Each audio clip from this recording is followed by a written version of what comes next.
తాబేలు మూర్ఖత్వం. ఒకసారి ఒక సరస్సు ఒడ్డున ఒక తాబేలు, 2 కొంగలు నివసిస్తూ ఉండేవి. అవి 3 చాలా స్నేహంగా ఉండేవి. అవి కలిసిమెలిసి సరస్సులో ఈదులాడుతూ రోజంతా కబుర్లాడుకుంటూ గడిపేవి.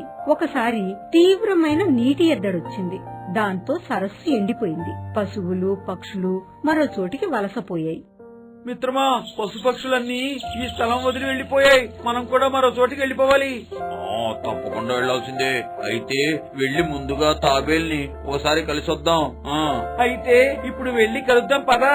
మిత్రమా, నీవు మాతో ఎలా రాగలవు? మేము ఎగురుకుంటూ వెళ్తాం. నువ్వు ఎగరలేవు కదా. నాకొక ఉపాయం తట్టింది. ఏమిటా ఉపాయం? మిత్రమా, నిజమే, నేను ఎగరలేను, కానీ మీతో పాటుగా ప్రయాణించగలను. అదెలా? మీరు ఓ కర్ర పుల్లను తీసుకురండి.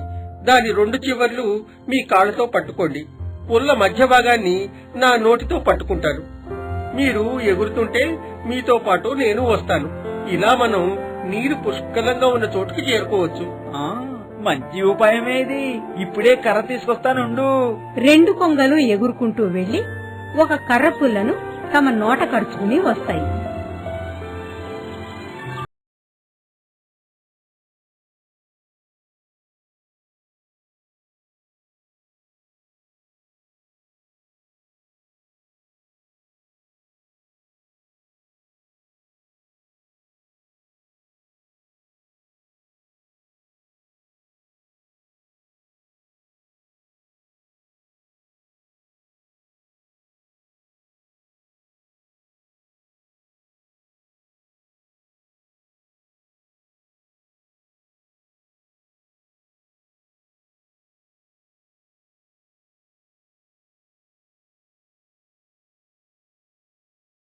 ఇలాంటి విచిత్రాన్ని నేను చూడలేదే.